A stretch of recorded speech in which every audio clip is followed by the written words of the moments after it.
Royals' 6-game winning streak is the longest in Major League Baseball this year. Junior gets it up into the wind. Deep right field. Gone! And the Royals hang a 9 on the scoreboard in the first inning. Well. How about them Royals? Sports Ticket brought to you by Kiefer Brothers Automotive in Beloit, your home for fast, friendly auto repair. Royals took all the drama out of it yesterday. Usually it's the Royals down 9-0 by the time the third inning rolls around. Yesterday, the Royals sent 15 men to the plate in the first inning. That's 1.5 times through their lineup. They scored 9 runs in the first, go on to crush the Astros to complete a 3-game sweep. 13-3 was the final. Their 7th straight victory. Vinny Pasquantino, after a 5 RBI night Wednesday, 2-run single. Then a RBI single and Nelson Velasquez. Nick Lofton drove in 2 with a single. Miguel Garcia had a 2-run single. Bobby Witt Jr. ended the inning with a 2-run homer. 9-0. Astros starter Hunter Brown didn't make it out of the first. Gave up 9 runs on 11 hits and a walk in just 2/3. He was a sacrificial lamb. Brady Singer moved to 2-0 with the tremendous run support. Went just 5 innings, all he needed to do. Gave up 1 run on 5 hits. Bobby Witt Jr. is the first player in Royals history with 4 hits, 4 runs scored, 5 RBIs, 2 home runs, and a stolen base in 1 game. Since the Royals came in the league in 1969, that has only been done 14 times in Major League Baseball history. Royals doing really good things on the positive side. How many times over the years have we like, hey, the Royals set a new record for futility? It is refreshing. Matt Quatraro, manager of the Royals, on that big first inning. What led to it was a lot of really good concentrated at-bats. He's throwing a cutter, guys taking it the other way, being patient, and when he threw his curveball, they were on it, and they didn't try to do too much with it. What does it say about the offense is that, they had a really good plan. They stuck with it. You're always going to need some luck in those situations to string that many hits together in 1 inning, but regardless, they put good at-bats together. So the Royals sweep a 7-game homestand against the White Sox and the Astros. The Royals are now 9-4. Have you ever had a situation where you knew you were right, and a person keeps arguing with you? Absolutely. And you absolutely know you're right, Yes. and they keep arguing with you, and you're just like, would you just stop? I do this for a living. I got into this interesting little slight disagreement. It wasn't major, but it was kind of interesting to me, and that was I was like, hey, talking Royals baseball, Royals won 7 in a row and so forth and so on, and I said pretty cool to sweep the White Sox in 4, the Astros in 3. And it's like, the White Sox wasn't a 4-game series. I'm like, yes, it was. No, it wasn't. I'm like, yes, it was. No, they started the winning streak in Baltimore. I said, no, they didn't. They lost the last game in Baltimore when the bullpen blew the lead. I said, trust me, I do this for a living. And I talked about it on the show just earlier this morning. And I usually do my research before I go talking about these things. The Royals had a 4-game series against White Sox. Why did I know that? Because we talked on the show before the series began that the Royals needed to take at least 3 out of 4 because the White Sox were so bad. So I knew the Royals had a 7-game winning streak. I knew they're all at home, and I knew it was 4 against the White Sox. I knew it was 3 against the Astros, and yet it was... I was just like, dude, you might want to just, I do this for a living. It's kind of like me going up to a broadcast engineer and telling him he's wrong when he knows what he's doing. So am I wrong? Yes, I've been wrong many times in my life. Oh yeah. But on that one, sure, when what's it feel like when you absolutely know you're right and the other person 1,000% is wrong, and yet they keep disagreeing with you? Like, how do you handle that? Do you give up? Why would you give up? You're the one that's right. It's so frustrating because that's the ultimate question, right? Like, how do you? And you have a phone usually on you, so you can just go ahead and check it real quick. Yeah, that's what I do. Yeah. If there's even like a second time that the person disagrees with me, I'm gonna be like, well, I have a computer in my pocket. I'm gonna show you what the deal is here. Even though I know. Yeah, I'm just be like, if you don't want to believe me, believe this schedule that the Kansas City Royals have on. This is the example, right? That the Kansas City Royals have on their website that says they won against the White Sox Thursday, Friday, Saturday, Sunday, had a day off, and then won 3 games against the Astros on Tuesday, Wednesday, Thursday. That's 7 at home, and they also lost 2 out of 3 in Baltimore. including the last game they played in Baltimore. And I'm a pretty staunch Royals fan, so I'm usually pretty much on top of that. And as I said, I went off my memory. And now I looked it up. I was absolutely right. Oh, yeah. They blew the lead against the Orioles in that final game of the series. Lost 2 out of 3 to Baltimore. Lost 2 out of 3 to Minnesota to start the year. And now they've won 7 in a row. They're 9-2 at home. I mean, yeah. So without anyway, blown leads by the bullpen, they might have a 10-game winning streak right now. They might. Who knows what the rest of it would go like? But absolutely. The Royals, their last 11 games, have outscored the opposition by 46 runs. That is the best run differential in any 11-game span by any Royals team since 77. The Royals offensively, and this is funny because I was talking last week about, my biggest concern is the offense. And all of a sudden the offense is tearing the cover off the ball. Yeah. Batting average, are tied for third in the American League. They lead the American League in slugging, OPS, runs scored, home runs, and stolen bases.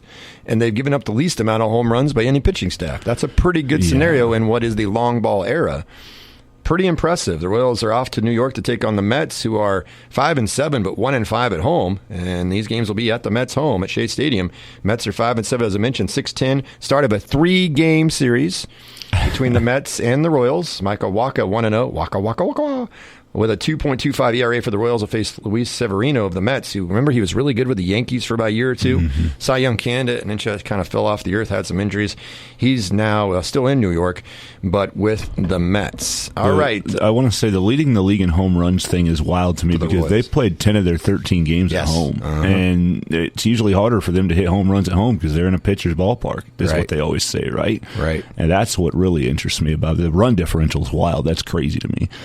This early in the season to have that going for the Royals, because that's usually not the case ever, like you said, since 1977 or whatever it was. But that leading the league in home runs with 10 of the 13 games at home is very impressive for me. The Royals are doing such a good job.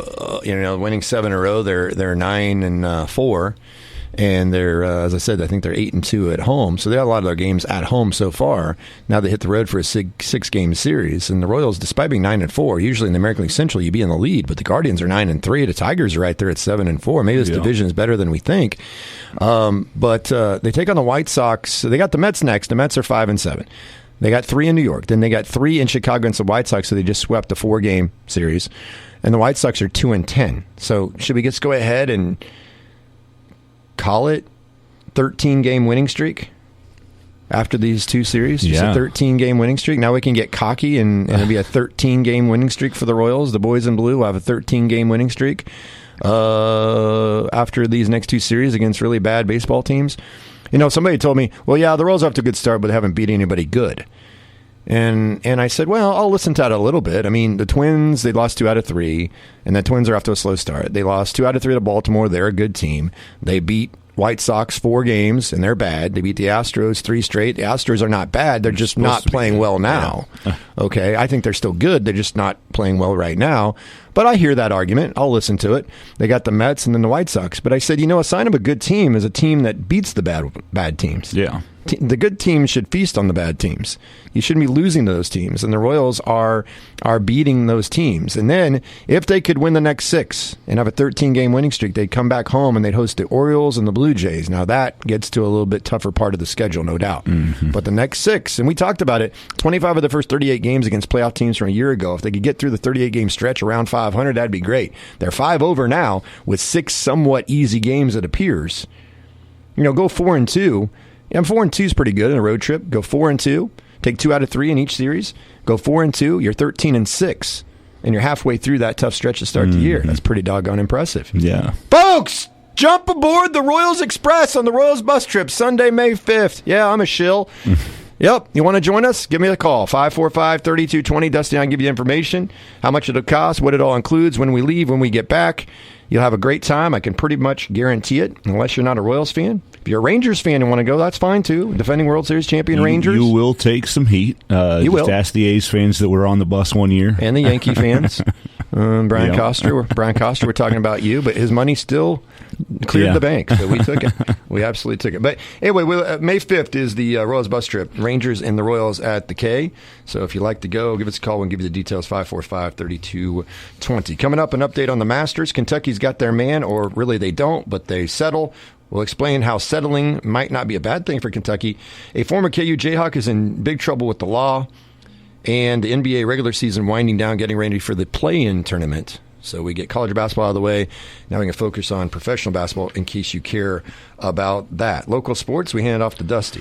Yeah, there was a bit of activity yesterday. The first St. Greens golf meet was held yesterday in the area at St. John's Invitational in Glasgow. Team-wise, Lakeside, the champions, with a 312 score. First place by 40 points ahead of St. John's, and second at 352. Lakeside, the three-time defending state champions, off to a good start here in the Sand Green season this year. And the defending state champion individually from last year was Jace Cunningham, and he's off to a good start as he shot a 69 and took first place there in Glasgow on Thursday. Christopher LaRock of St. John's was second place, 75. Elijah Field, Pike Valley third, and Lakeside's Ian Christina Jackson Hardy rounded out the top 5 from the area. Full results for all these events can be found at ncksports.com. In high school softball yesterday, Sylvan Lucas getting a sweep over Plainville, taking the first game 5-4, and they won the second game 5-0 over Plainville. And then Concordia winning over Republic County in a doubleheader sweep there, 10-0 and 6 in the first game, and taking the second game, Concordia did 14-12. Track and field from the area, the Del Wicks Invitational in Deshler, Nebraska. Rock Hills was competing there. Bethany Simmelink bringing home 2 gold medals in the 100-meter and 200-meter dash on the girls' side for Rock Hills. Boys' gold medal winners for the Grizzlies included Isaiah Ridgway in the 100-meter dash, Cooper McDill in the 800-meter run. Both the 4x1 and 4x800-meter relay teams took first, and Nate Myers took first in the long jump for the Grizzlies there in Deshler on Thursday. Again, full results in cksports.com. That leads us into today's schedule, where Concordia will be at Beloit today at 4:30 this afternoon in baseball. I'm pretty sure that's 4 o'clock. Is it at 4? Okay. Yeah. The original schedules I had said 4:30, so I'll change that to 4 o'clock. Yeah, I'll double check, but I'm 99% sure it's 4 o'clock. Okay. So we'll plan on 4 o'clock for Beloit hosting Concordia today, unless Wade tells me anything different. But Beloit hosting Concordia here today. The softball team is out in the Kansas City area this weekend. They're playing Shawnee Mission Northwest today at 3:30 at their place, the Sunflower League Festival. So again, Beloit at Shawnee Mission Northwest today. And then tomorrow they'll be taking on Olathe East out there at Olathe East tomorrow morning. I believe 9 o'clock is what the schedule I had said for the Beloit girls tomorrow morning. So let's look at what's coming up tomorrow there for Beloit. And then today, Hill City Track and Field Invitational, St. John's Smith Center, Thunder Ridge competing from the area at 3 o'clock, and then Smoky Valley Invitational, Concordia is competing there at 4 o'clock this afternoon. Yes, it is 4 o'clock for baseball, okay. Concordia and Beloit. We will change that on Not a problem. NCKSports.com. We just don't want them to be a half hour late. Absolutely. I understand that for sure. 4 o'clock this afternoon, Concordia at Beloit. That's a makeup from what was supposed to take place in the first in late March, actually. So, other things locally, Cloud County Thunderbird All-Star Game tomorrow or Sunday, actually, with area participants. The girls' game at 1, boys at 2:30 at Arley Bryant Gymnasium. Peyton Remus of Beloit is competing there from the area, and then Dakota Kattenberg of Smith Center, Aubrey Gingler and Jenna Gingler of St. John's, Cameron Ritchke of Thunder Ridge. And in the boys' game, from the area, Bryce Beisner and Quinn Eilert of Beloit, and then Peyton Brees, Joey Henderson, and Jonathan Turner from Concordia competing from area squads there in Concordia on Sunday. Oh, man, I can't resist. Dusty knows what I'm about to say. So, the Cloud County All-Star basketball game is very odd. And they've been odd for a while. But anyway, usually when you have an all-star game, you have 10 or 12 kids on each roster. They have 8 for one boys team, 7 for another, and 7 on each of the girls rosters, which is very weird. I've been explained by somebody, not there, that there was lots of conflicts with proms and stuff. Highland just had their all-star games. They had, I believe, 12 on each team. And then you have multiple kids already played in that game, some further that way, that are coming all the way to Cloud to play in an all-star game, which is fine. You know, you can. There's no law that says you can't play in more than one all-star game. Colby has an all-star game too. I still think Colby does the best job, and I was a part of it years ago. They did a great job. It was organized. They promoted it. The all-star games that these colleges do nowadays, it's a pretty much a money grab. It's a fundraiser. It's what it is. It's a fundraiser. You're paying to play. I mean, unless they don't have you sell sponsorships, then you're not. But if you are having to, if you're going to play and you get selected, I was told by a parent of a kid that was at the Highland All-Star Game that he was notified the week of the game that he was picked, which great planning. It's going to the mom, and that he had about 48 hours to sell 2 sponsorships. So he did. And when they checked in, his mom and his dad checking him in for the All-Star game on that particular weekend, the first question they asked, according to her, was, where's your sponsorship money? Or did you pay it? Or like, did you turn it in? Mm-hmm. And she said, yes, we did. We already gave that, wrote a check, it's taken care of. And they're like, they questioned it because they didn't have it down that they had been paid. Like, what? He wasn't going to be allowed to play because he didn't get the sponsorship money turned in? And the dad had to show, like, he had proof on his phone he did. Mm-hmm. Not like, hey, congratulations, great to have you here. Hey, by the way, just to double check, did you turn in that sponsorship money? That, according to the mom. Now, maybe that's not fully accurate. I don't know, but I trust this lady. She's pretty accurate in what she says. So I know a radio station that didn't know as of Wednesday of the week of the game what the rosters were. What the hell are you doing? Like, what's the point of having the games? Well, the point is apparently don't turn this stuff out to the media. Don't promote your games, which is stupid, because you promote your games, you get more people maybe to come. They pay at the gate, thus you make more money, and that's the whole point of the All-Star games in the first place. And if you want to sit here and say, well, the whole point of the All-Star games is to recognize these kids for their great play, then don't make them sell sponsorships. Yeah. So it's a bit of a fundraiser. That's the only way to explain it. It is an absolute fundraiser. Now, having said that, kids obviously like to play on college courts. They like to get the recognition. Why wouldn't you?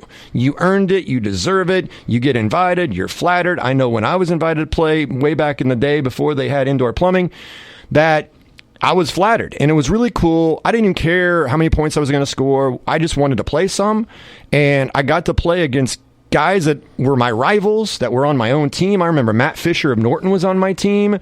There was a kid from, I think it was Vance Robinson of Hill City was on my team. It was cool to play with guys on my team instead of going up against them, right? And it was a cool experience. And it was a one-day thing. Went out to Colby. I think we had like a team meal at Village Inn. That was really neat. They organized that. And I think we had some kind of makeshift little practice or whatever. And then we had the games, I think, later in late afternoon or in the evening. And I gave up my prom for it. And it was fun because prom, I was like, fine, I miss prom. Guys don't care so much about the prom. I wanted after prom. I got back in time for after prom, and all the guy friends that I had that were at prom said, dear Lord, I'd rather been at a basketball game. I'd rather been watching you play, let alone play, because they said prom was so, and they were like, after prom is where it's at. So I got the best of both worlds. So this leads me into something that you may say, okay, well, first of all, congratulations to the kids that were selected. They all deserve it. Very cool. All right. There is a player that lives 30 miles away from Concordia that has 2 teammates on the All-Star roster that was also a senior, who was also a big part of a team getting 3rd place at state, number 1 team pretty much all year in 3A, who was also a first-team All-Leaguer, who is also honorable mention All-State. Never contacted. You know who the source is? Me. My son. Now, I don't bring this up to act like one of those parents that thinks their kid is entitled. I told Dusty the other day, Dusty, what did you think when you first saw the roster? I didn't even talk to Dusty. Because you weren't even here. Right. I looked at the roster. I was like, why is Noah not playing in this game? Yeah, that was my first question. Like, where's Noah Gershner on this list of people that are playing in this All-Star game? That was the first thing that came to my mind. And that, again, it wasn't a slight to the people that are actually on the roster. It's just like, there's 7 kids here. Why is Noah not on here? There's 8 actually, but on his team there's 8. There's 8 there's 7 on the other. Yeah.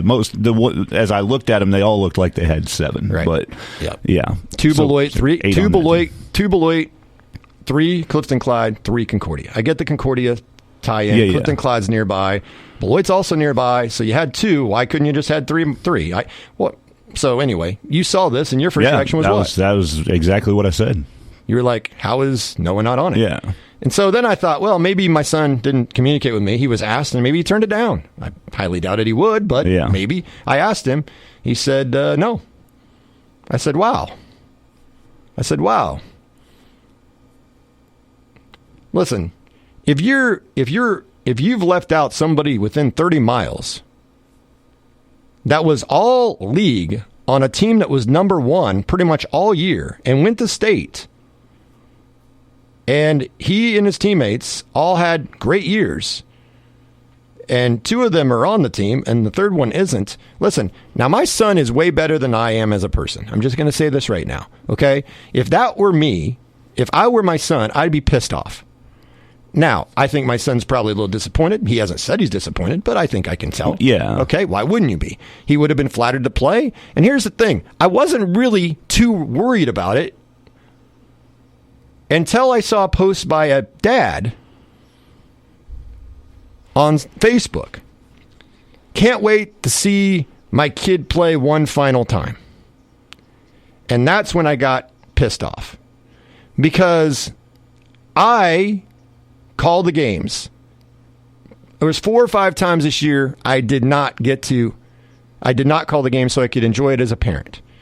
And you can easily come back on me and say, listen, you might have been able to get out of a few other games possibly, and you could have watched a few more games as a parent. Maybe a couple. That would be about it. I have a job, and that is my job, to call games. Dusty calls games so we can cover as many teams as possible. I'm not complaining about calling the games of my kid and my kid's team. Enjoyed all of it. So that don't misconstrue what I'm trying to say. But what really sunk in, I wish I never saw this parent's comment. Because once I saw that comment, it ticked me off. Because then I'm like, you know what? Selfishly, in my case, I could have been a parent one last time and watched my kid play because I didn't have nearly as many opportunities as a lot of other people because I was in the role of a radio broadcaster, which is a unique situation to be in. Now, nobody at these All-Star games knows my situation, nor do I care if they know my situation. It ain't about me, but I'm just saying, for me, I'm just sharing my emotions and feelings right now that why is my son left out? Is it because he's not a big enough name? Is it because somebody doesn't like me? Is it? I start to wonder because it makes no sense. You can't sit here and say, well, we didn't have enough room. Well, that's BS. You have plenty of room. Well, there was a whole bunch of proms going on, so Beloit doesn't have prom this week, and you have 2 kids that are on the team that are from Beloit. So this isn't the first time my son, I think, has, maybe, not the first time something like this has kind of happened. And it is what it is. But I wouldn't bring this up on the radio if I wasn't passionate enough about basketball. Secondly, very proud of my son. And 3, he's deserving. If he was not deserving, I would not even bring this up today. No. But he is. I know he is. And I know he's done just as much as half the kids on those teams. At least. Okay? He, Quinn, and Bryce sacrificed numbers for the betterment of the team.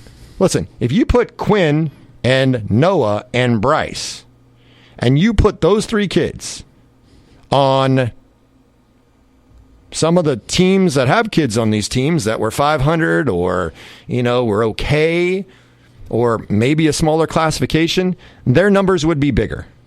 They would have shot more threes. They would have taken more shots. They would have got more free throw opportunities. They had more rebounds. I mean, Bryce would have averaged a double-double for a lot of teams, 20 and 10. Sacrifice some of that, okay? Because he had a good team around him. Had Eli that take some rebounds, right? Eli's selfishness of grabbing rebound after rebound took away from Bryce. I'm joking. That's a joke. Please stop. It's a joke. Bryce being so good inside, there's times Bryce got double teamed and still was able to score. Most teams don't have a big that talented would do what? They'd kick it out, and Noah, Jackson, and Quinn would get more shots. But you know what? I don't blame Bryce for not kicking it out because he usually scored even though he was double teamed. And the goal of the game is to score. So I told my son I averaged 19 points a game my junior year, and we went 8-11. I was all league my junior year. Now you're sitting there going, well, wait a minute. Why are you talking about yourself, Wade? To give you an idea. So my junior year, I was all league. I averaged 19 points a game. We were 8-11. I've told my son this the last couple of years. I said I would have been happy to average 9 or 10 a game, cut my production in half, and be number 1 in the state and go to state and get 3rd place and play in Hutch. Because that's where we would have made it at Waukene. We were 3A. We would have played in Hutch. I've told my son I would have loved to have averaged 10 a game, like my son did, and sacrificed numbers to have a great team and have that tremendous run to where we were very close to winning a state title. How cool is that? Lots of teams would give their you-know-what right arm to have that opportunity. And then there are kids that all are about themselves. All they want is their numbers. So they wouldn't fit with teams that have to sacrifice like Beloit, and other good teams have too. It's not just Beloit. Okay, all your teams that make it to state usually have kids that sacrifice. I guarantee you, Willie Dorsey of Wellsville, he averaged 13 a game. Had he been on a team that wasn't as good, he would have averaged 20. But on Wellsville, he only had averaged 12 or 13. KU's best team, the team that won it in 08, the leading scorer averaged 13 a game because everybody could average double figures. And Bill Self was asked, who's the go-to man? He said, it's the open man. You know what? For Beloit, it kind of was that way too. And for other teams. And so I've told my son numerous times, I would have loved to have traded my individual stats to have the opportunity that you did. And I live vicariously through you by being at state and getting to watch you play. And on top of that, there was video streaming, there was live video to watch, there was radio stations covering it, way more media to cover it. There's previews, and your name is in these papers and these previews. And I said, I never had that. So yeah, hell yeah, I'm jealous. I've told him this many times. He goes, Dad, you tell me this all the time. I'm like, it's true. I'm jealous. I'm jealous that you have this opportunity, but I'm tickled pink, as my mother-in-law would like to say, one of her favorite phrases. I'm tickled pink that you get to do this. This is awesome. Having said that, I would imagine there are kids that have been on really good teams when their careers are over that may go, what would I have put up had I been on a team that was 8-11 like Wade was his junior year? Would I put up 19? Would I put up 20? Would I have hit 93 pointers? Would I average a double-double, 21 and 10 instead of 16 and 8? You know, you'll never know either way. So what's more important to you, individual glory in stats or team success? Here's why I'm a little bit miffed by this. All-star teams are typically based off of, and teams that were very successful, they're rewarded for their success. Thus, they get about as many people as they possibly can on these all-star teams. I would maybe understand it if Beloit was 8-13 this year. They were number one in the state. They were third. They went 24-2. So, listen, I'm saying this, and I've said this before. I've talked about different people. So if somebody wants to sit here and say, oh, wait a minute, you're talking about your son, Wade, how convenient that is. It happens to be my son. I've gone to bat, and I've talked about it during the Republic County Beloit basketball broadcast. Dusty knows this, that Avery Stent not being first team all-league last year was a load of crap. Okay? And whether she's a great kid or a bad kid, statistically and the way she played, she was one of the best 10 players in the league last year. Now, guess what? Now she suddenly is this year. But she was last year. But because her team didn't win, I think she was punished. I've heard through the grapevine that, you know, maybe certain people didn't like her for some reason. I don't know why. I don't understand. I don't care. And it shouldn't matter. Shouldn't matter if you don't like the kid. Really shouldn't. Is that kid deserving? And Avery Stent, who I have no relation to whatsoever, I vouch for her. Never met her, never talked to her, but I've seen her play basketball. And when she's played Beloit, the times that Republic County's played Beloit the last couple of years, she's been the best player on the floor many times, and at least the second best player on the floor, with not a lot of talent around her. No offense to people, but not basketball talent. If you put her on a team, when you look at what their record has been, you put her on a really good team. Imagine what she'll probably lose a little bit of points per game, but next thing you know, she's automatic all-leaguer. So just because I'm talking about my son, who I'm sure hates that I would be talking about this right now, but you know what? It's my platform. I have a microphone, and I don't like to, but I am not scared to point out things that are wrong or mystifying or don't make sense. I'm not afraid to address those things, whether it's my kid or not. And if somebody has a problem with it, well, that's your problem, okay? But kids sometimes, you know, it is a lesson in life. You don't always get what you want. And if this is the worst thing that happens to you, it's no big deal. And like I told Dusty yesterday, my kid hurt himself in baseball last week. It might be a blessing in disguise that he was omitted, left off, nobody vouched for him, and he didn't make the team. It might be a blessing because then, you know, who knows? He might have played and ripped up his knee because he wasn't 100%, hadn't played basketball, not in basketball shape. So I think the thing that really bothers me the most is two things. One, the experience he could have had. I'm not really worried about what he did on the floor. I'm just like, he could have had a cool little experience. Okay, he was left off. Why? I don't know. To me, somebody obviously dropped the ball and didn't do any homework or research. And then second is, for me selfishly, And for my family, we would have had one more shot to watch him play. Just as a family, it's loosey-goosey. All-Star games are loosey-goosey. And by the way, it would be cool, and this is nothing against any coaching staffs, okay? But when you play high school ball for a coach 1 year or 4 years, there's structure, right? Like, there's certain shots you're not supposed to take. An all-star game, you know what? You might be able to chuck that 30-footer and play Caitlin Clark and make it. But in a regular game with your high school program, you're going to the bench, or you're going to get yelled at if you do that. Yeah. So there's way more freedom when you're in an all-star game. Nobody's going to get chewing you out because you did this or that. It's an all-star game. I mean, the coaches are there just to kind of stand there, you know? So that's my soapbox. That's my 2 cents. You know, if you don't like it, you know, too bad. But listen, I've told my son this many times before, and I'm probably sharing way too much information, but I will go to bat for my kids. I will go to bat for my family, especially when I know they're in the right, or if something is, you know, not right. And if, like I said, this is the worst thing I have to bring up, then boy, it's going to be a great life for my son and everything else. But it is crazy that, like I said, your first reaction, I wasn't even here. I've had 3 or 4 people text me asking, why is he not playing in the game? And they just assume he turned it down or had some conflict. And I said he wasn't asked. And the reaction I get is, what the hell? Yeah, I'm thinking the same thing. That's not a... we both come on here multiple times with, you know, when All League comes out and kind of looking at what's wrong with this, or another All-Star roster comes out. It's like, well, why wasn't this person advised? Politics do get involved in that. We've said that for years. That I've known ever since I moved here. He was a little... He might have not even been born when I can't remember when he was born, but when I moved here, he was very, very little, right? And I've known him my whole life. And I think this was probably 5-6 years ago.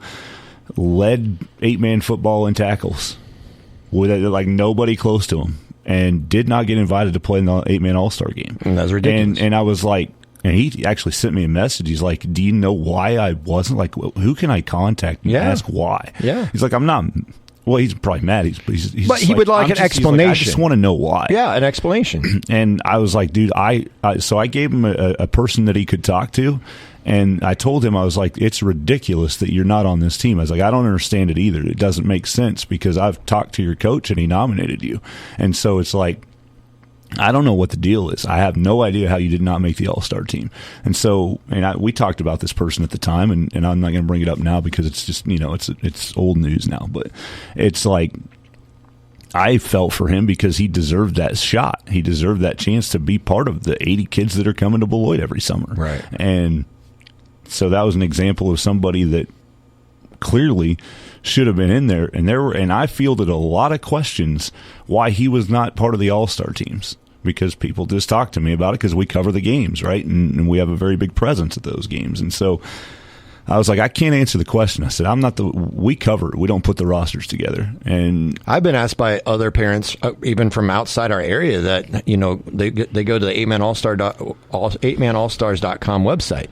They send an email to me or to us, and I don't even know anything about the kid. And they're like, well, how do they pick these teams? And how did this kid get on there? And my kid was left off. And it's like, I don't know. You have to talk to somebody else. And then I look at him like, oh, you're probably right. You should be on there. Yeah. And so, you know, there's been multiple times where we see this, and you got to sometimes call it out and see, like, what happened here? Why is this happening? We had an all-league team one year where a kid it was when the Pike Trail League was still the thing, led the league in interceptions, didn't even make the team. And I find out through the grapevine that some of those kids on that team didn't get voted for because they didn't like the way their coach coached. That's got nothing to do with the kid. Nothing to do with the kid. There's the political part. And I heard that from multiple people telling me that about the kids that didn't make it from that team to the all-league team that year. And it's like, come on. You don't punish the kids for the way you feel about the coach and the way you got beat by 50 every game. Yeah. Or you didn't get beat.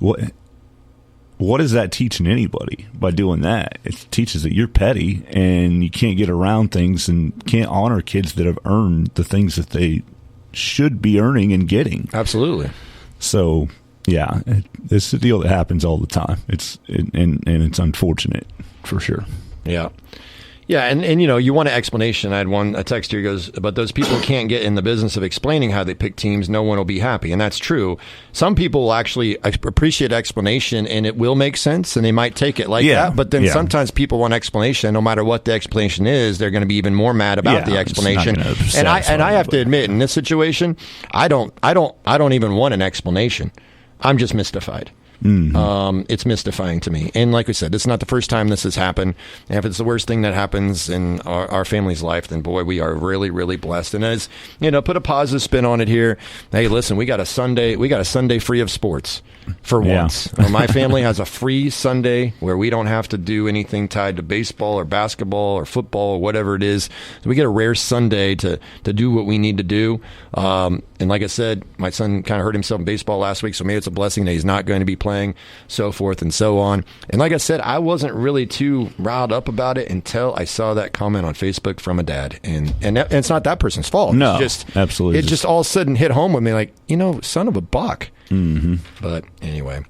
We got Athlete of the Week. Yeah, we are recognizing people that are deserving, and I'm going to tell you right now, Lauren Brummett's deserving. Yeah, the Lakeside senior Lauren Brummett, the NCKSports.com Cunningham Fiber Athlete of the Week. Fiber. It sounds weird when you say that. Man. Yeah. And after successful seasons in the fall in volleyball, winter in basketball, she's off to a very good start here in the spring in track and field. Lauren is on Tuesday at the Stockton Invitational. 2 gold medals. She won the javelin with a throw of 110.6 and the high jump at 5 feet 2.25. Coming into the 2024 season, Brummett had a career best of 5'2" and was one of 6 athletes in Lakeside girls history who had reached that mark for the school record. But her jump of 5'2.25" is now standing alone as the new school record for the Knights and a personal best for Brummett. She also took 3rd place in the discus there in Stockton on Tuesday. Again, Lauren Brummett, the Athlete of the Week. You can read more at NCKSports.com. All right, Republic County, I mentioned them a little bit earlier. Republic County girls and boys have openings for their basketball teams. They had really rough years. The girls have lost like 50-some in a row.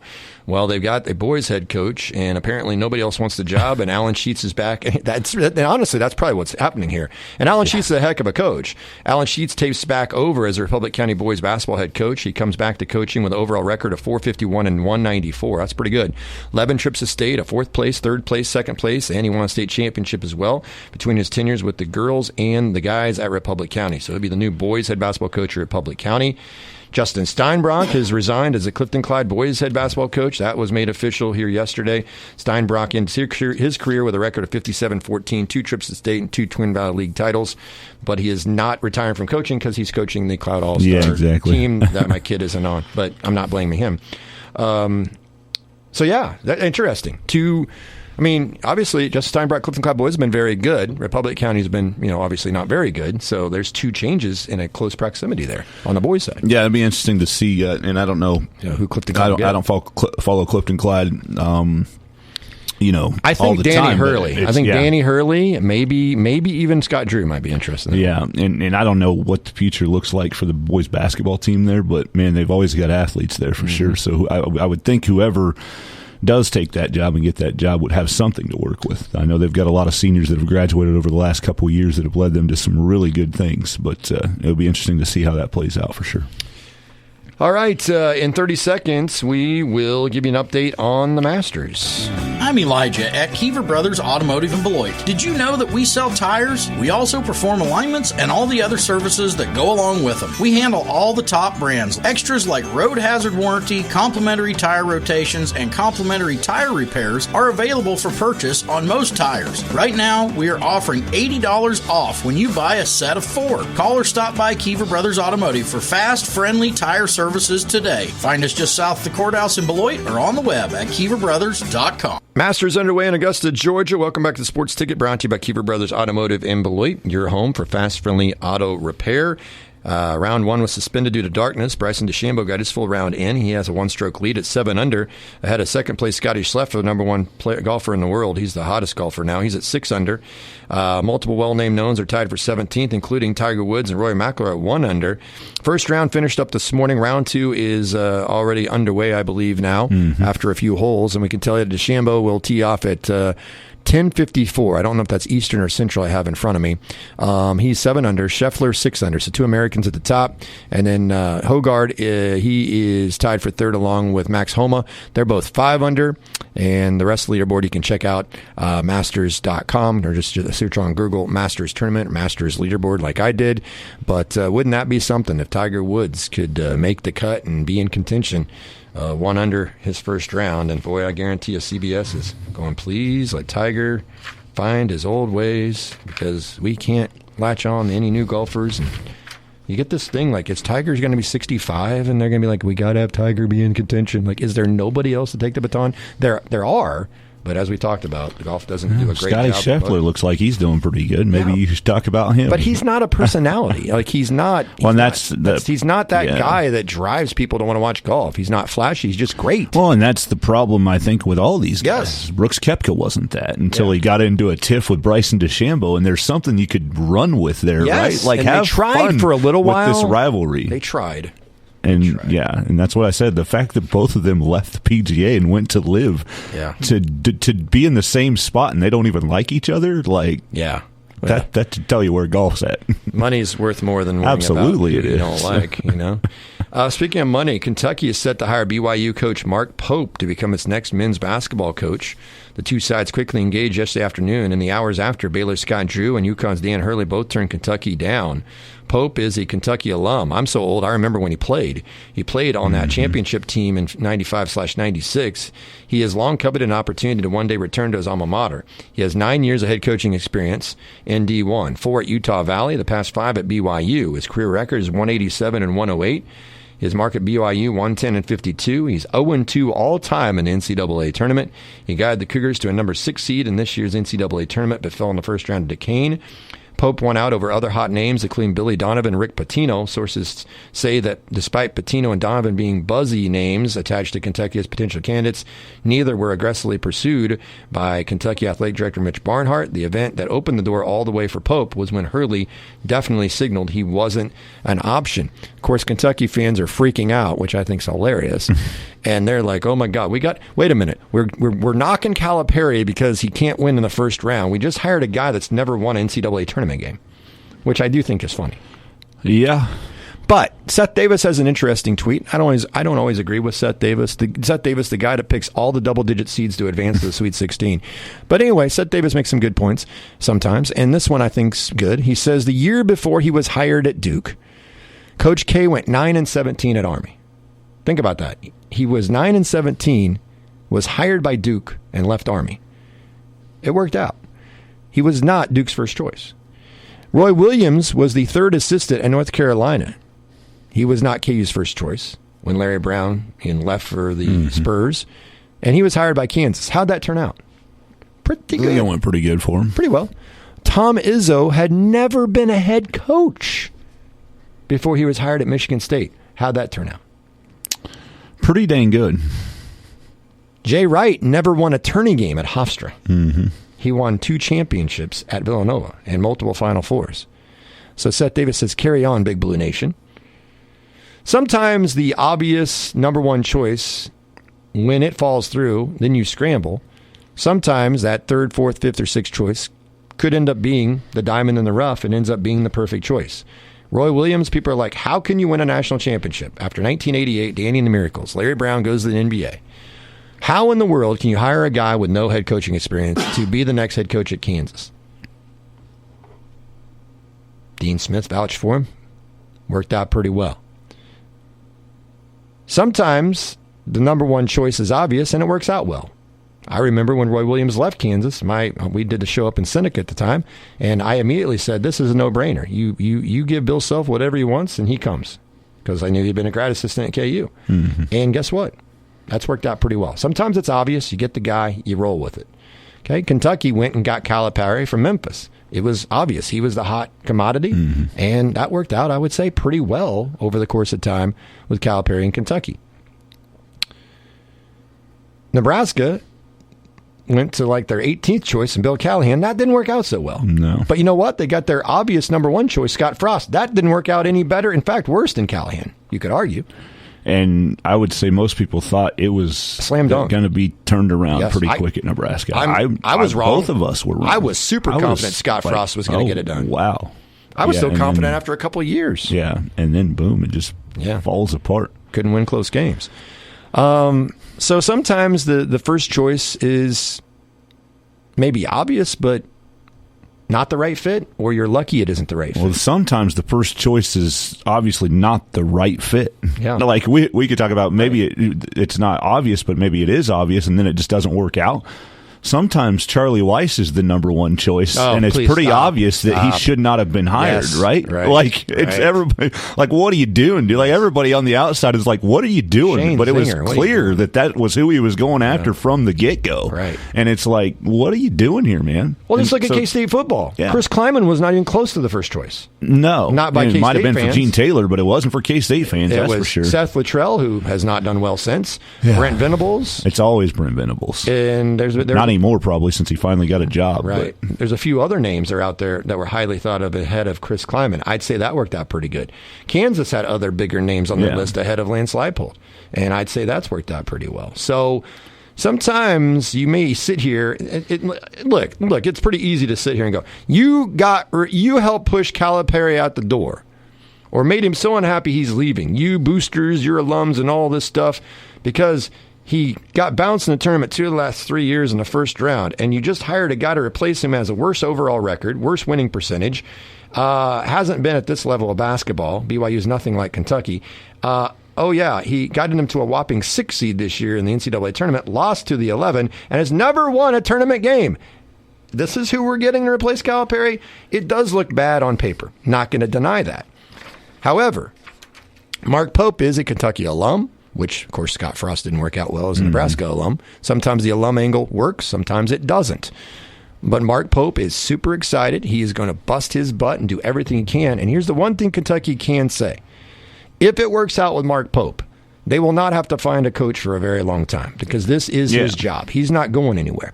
Now, people thought Calipari was going nowhere except maybe back to the NBA, and they were shocked he went to Arkansas. Well, when you upset him so much, him and his family, and you turned on him like some of these people did, he eventually said, I'm going to take a little less to go somewhere where I'm appreciated and wanted, and I'm excited about a new opportunity. And sometimes that's what you need in life, is a new opportunity, a new challenge.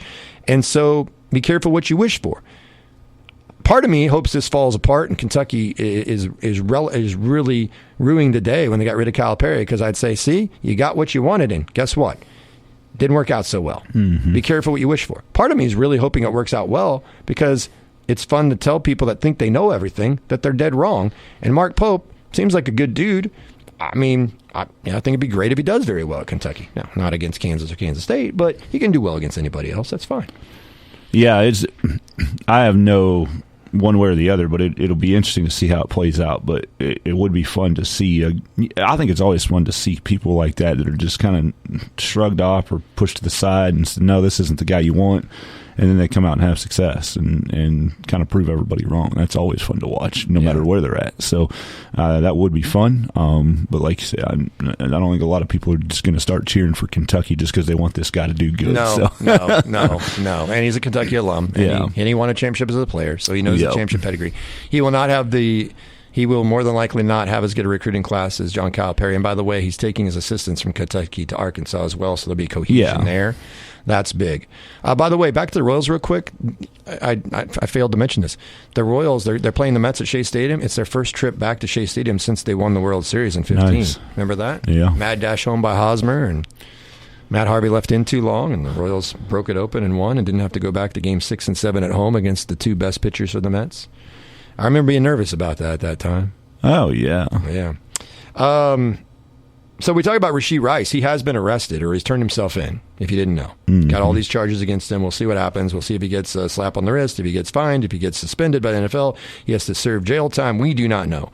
And if you're wondering what we think about the whole situation, go to our podcast, Sports Ticket, on KDCountry94.com. Listen to Sports Ticket podcast yesterday, and you'll know exactly what we think about the whole Rashee Rice situation and the double standard that exists with professional athletes and celebrities and coaches. But now we've got another familiar name that's in trouble with the law. By the way, Arteria Morris, the rape charges were dropped. Yeah. Okay? Illinois has ended their investigation into Terrence Shannon Jr., although he's still going to have a court date or something coming up in May in Lawrence, in case you're following that. Remember Ben McLemore? He was a smooth player, Sweet jump shot, smooth player, very athletic. He was a 7th overall pick in the 2013 NBA draft. He has been arrested in Oregon. Ben McLemore, former Jayhawk, faces multiple sex crime charges. The charges stem from allegations that he sexually assaulted a woman in 2021 while he was a member of the Portland Trail Blazers. The arrest was made at Portland International Airport based on outstanding warrants for 1 charge of first-degree rape, 1 charge of first-degree unlawful sexual penetration, and 2 charges of second-degree sexual abuse, according to the police in Lake Oswego, Oregon. McLemore played 9 seasons in the NBA. He was selected number 7 by the Kings. In 2013, he went on to play for the Grizzlies, Rockets, Lakers, and finally the Blazers. Of course, some people will say, well, he was a bust, he's a failure, he sucked. No, he made plenty of money and played in the NBA for a while and played overseas, I believe, too. But none of that matters now. And if he was a player right now that was a star NBA player, he would probably have a much better chance of beating this rap. But now that he doesn't play in the league anymore, people kind of forget about him. He's more of a Joe Schmo. He's probably got a less good chance to beat this. I'm not saying he will or he won't. I'm not saying it's a game, win, lose, beat this, lose this. What I'm saying is that there is a double standard we talked about. The superstars are treated differently. The star player on about any team that you can imagine, about any level, is treated differently. Any coach that tells you otherwise is maybe they're being truthful to an extent, but there's a bit of gray there. But Ben McLemore is no longer a top-flight player or college athlete, but now he's in trouble with the law. We'll see what happens on that. But bad news for a former Jayhawk. Yeah, I know a person that got tangled up in that type of deal, and it worked out in his favor in the end. But it's like, it's crazy to think of, like we talked about yesterday with the double standard. I think that's the first thing that comes to my mind anytime something like this happens with the basketball players, Kobe, right? Yeah. When he had to deal with all that. And then obviously it was pretty clear that he messed up. Yes. But he didn't do anything other than, in God's eyes and his wife's eyes, right, that was wrong by the end of it. But it's just putting yourself in those situations, and that's where it is for people like Ben McLemore and Kobe Bryant and the guy I know. It's like you're putting yourself in this situation. You got to make sure you're doing the right things when you're that high profile of a person, and you could have something just crumble on you. The guy I know never played again in the NBA after it happened to him.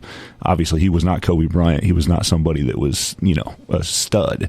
But it's interesting to see where you get caught up in those things, and whether you did the wrong thing or not, sometimes it's going to come back and haunt you, and you're going to have to deal with some stuff you shouldn't. I'm not saying he did or didn't do this, Ben McLemore. Yeah, innocent until guilty. This does happen, so that's why I'm saying what I'm saying, because he's innocent until he's proven guilty. So we don't know the situation in the particulars, but it's obviously a thing that's going to change his life here, no matter what. If he did it wrong, if he was in the wrong and did it, or if he didn't, this is now going to change what's going on in his life.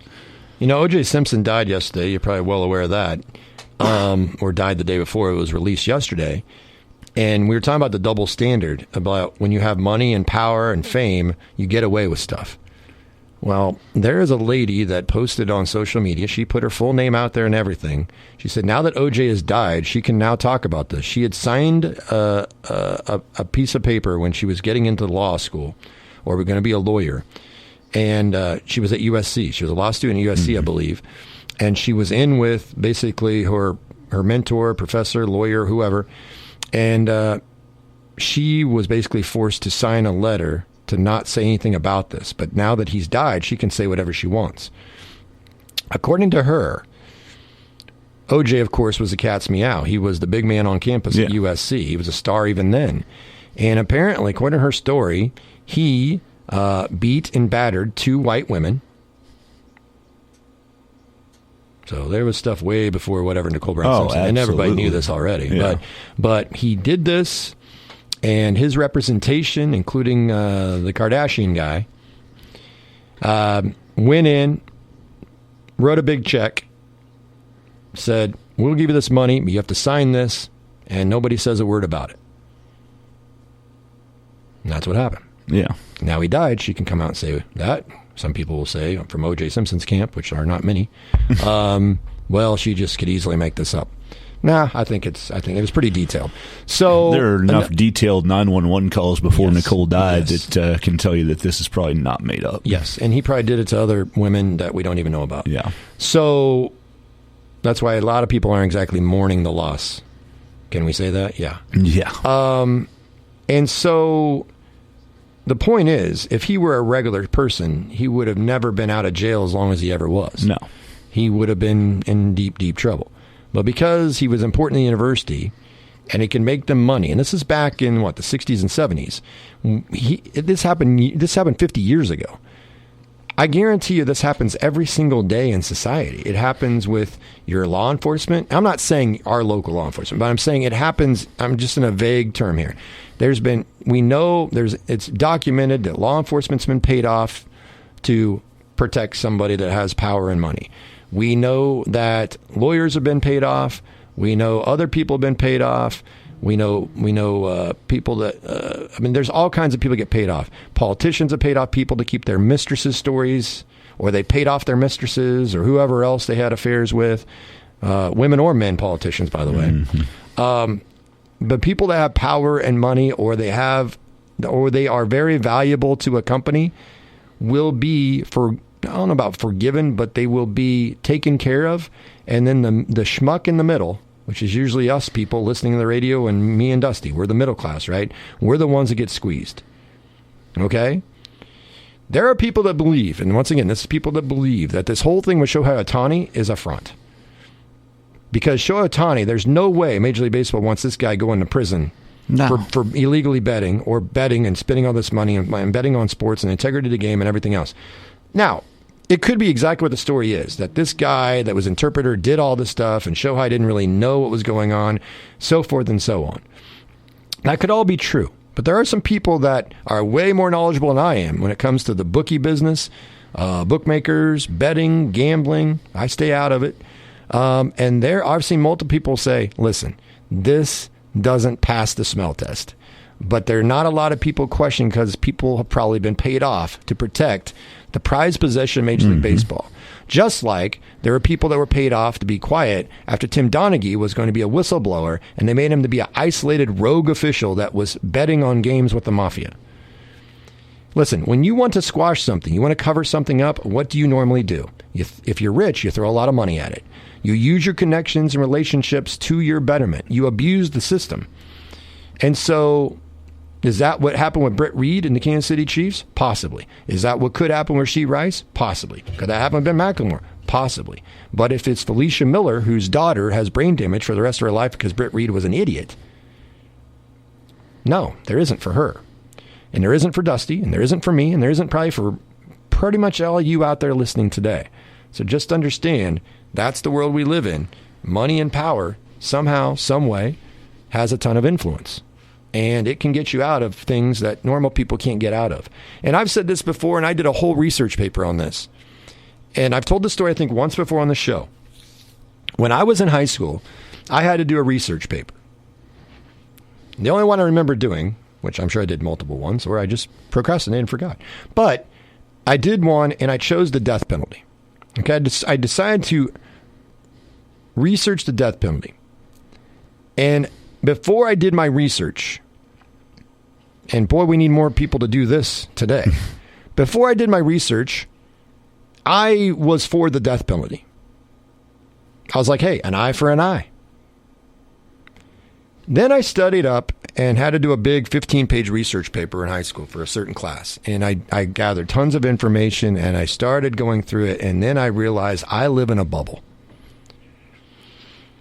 And I'm sheltered. And I read through this, and I read of so many circumstances where people were wrongfully accused but could not afford good representation, were assigned a public defender that had more cases than they could deal with, and they were found guilty because they just didn't have the money to represent themselves. They couldn't fight it. O.J. Simpson had tons of money to fight what happened with him. As does a lot of politicians that fight their things, including current politicians, We won't name names, but there's many of them out there. And so what I found when I did the research was, you know what? This is not as black and white as I thought. I was naive. I was in high school. I'm like, this is simple. You know, everybody that's found guilty is guilty, right? And if they killed somebody, they deserve to be killed. That was my thinking. I think I was 16, 17 at the time.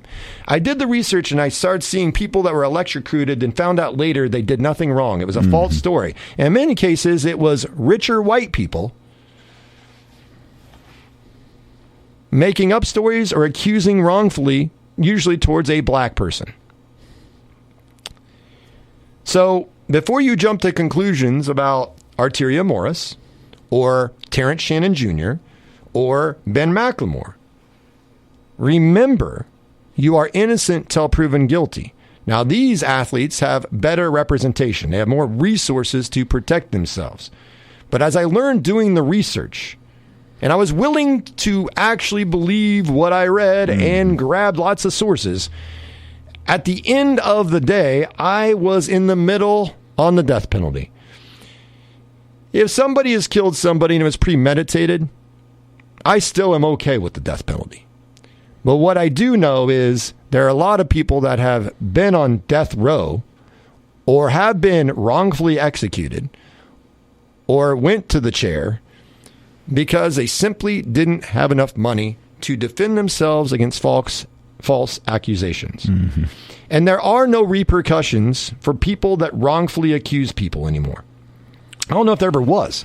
Like, Richard Jewell was wrongfully accused, ruined his life. He was the one that found the bomb in the park in Atlanta and then suddenly became the suspect, which made no damn sense.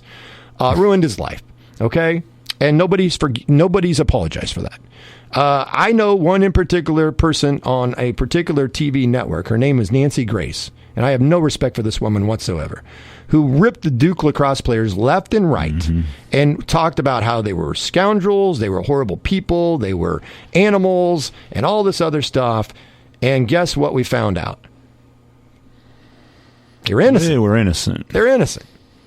Did Nancy Grace get on her platform after she ripped all these people she had never met? Did she get back up there and then cry and profusely apologize to them for wrongfully accusing them and jumping to conclusions?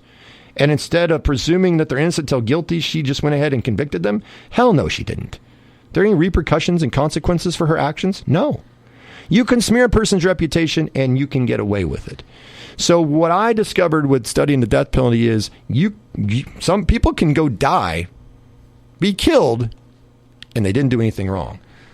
And when you get into, you could say it's a status thing, but it's more of a status / power / money situation. People that are higher up, top CEOs of companies, they usually get off with a slap on the wrist. The rich actors and actresses and politicians and athletes, they usually get away with stuff.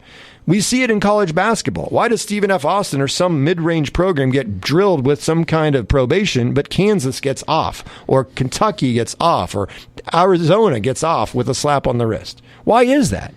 Because Kansas is important to college basketball, and ratings and money. Ratings translate into money. Which brings more ratings? Kansas, Duke, Kentucky, North Carolina, or Stephen F. Austin, or Stetson?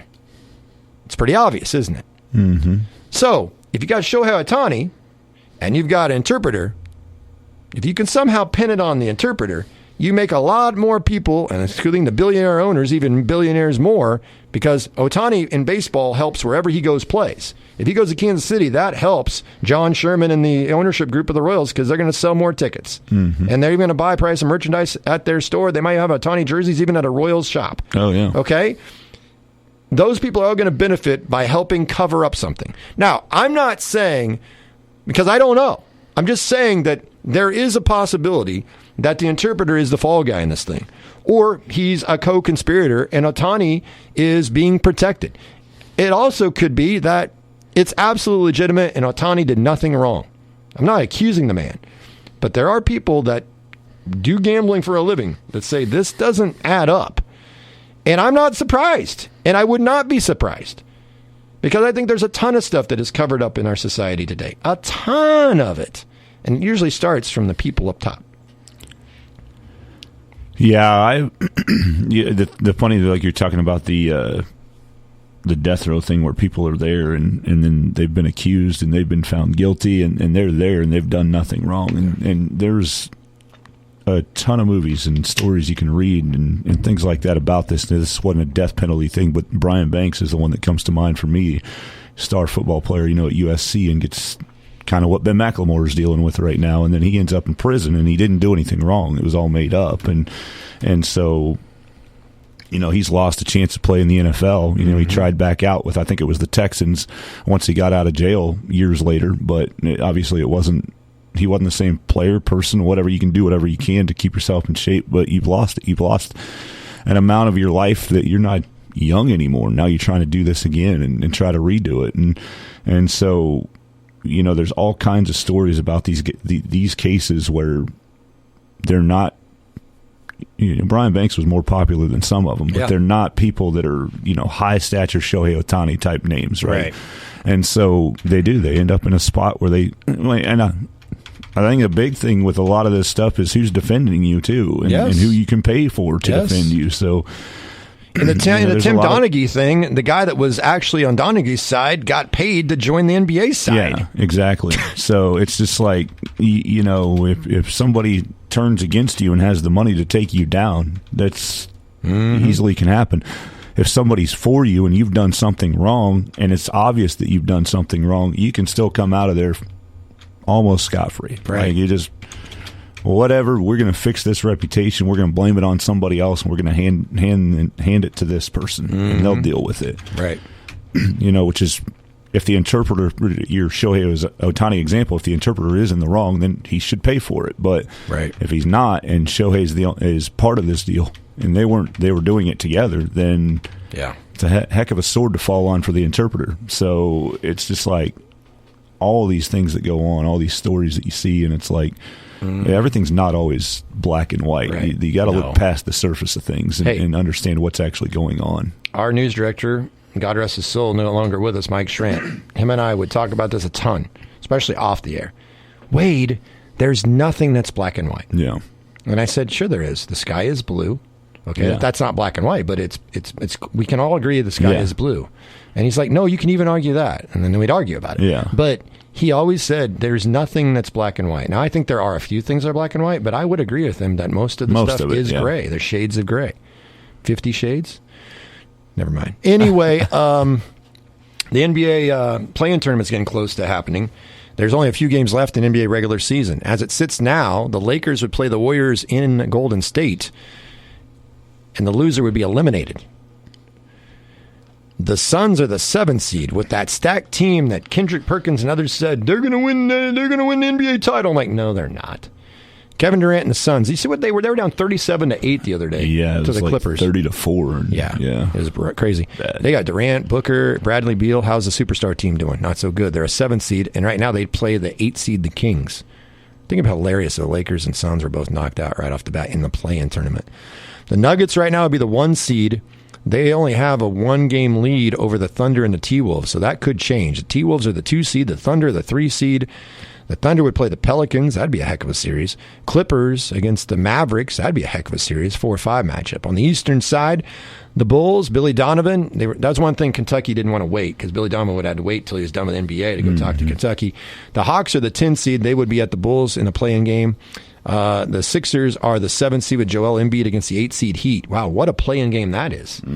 That's the Sixers with Embiid are way better than the record would show. He missed some time, a couple months. The Heat went to the NBA Finals last year. And the winner of the Sixers-Heat, the winner of that game would play the Bucks in the first round. Wow. By the way, I try to tell people Dame Lillard doesn't really help the Bucks that much. You're actually better with Drew Holiday. Yep, record-wise, they were better with Drew Holiday. Yeah. By the way, Drew Holiday plays with the Celtics. Who has the best record in the NBA by far? The Celtics. Boston Celtics. Celtics are the 1 seed. The Cavs are the 4 with Dean Wade. He's the star of that team. Everybody knows that. They will host the Magic, it appears. The Knicks, the 3 seed, would take on the Pacers, the 6 seed. I will say, I know a lot of people don't care about the NBA too much, but if I'm ever going to watch the NBA, I want to watch the playoffs because they actually try to play defense and try to win and play harder. They still probably don't officiate it worth a dang in regards to letting them do whatever. No. But I will say these are some very interesting series. I mean, the Lakers-Warriors game is going to get a good rating. The Suns-Kings is really amazing stuff. Clippers and Mavericks, either one of those teams can make a run to the finals. The Thunder and Pelicans, that's two young and up-and-coming teams. The T-Wolves have done amazing. They're a 2C, and Anthony Edwards is the real deal. And then on the Eastern side, it's pretty much the Celtics. Who's going to beat the Celtics? Because they're way better. The Celtics have 62 wins. No other team in the East has 50. So they're the heavy favorite. Mm-hmm.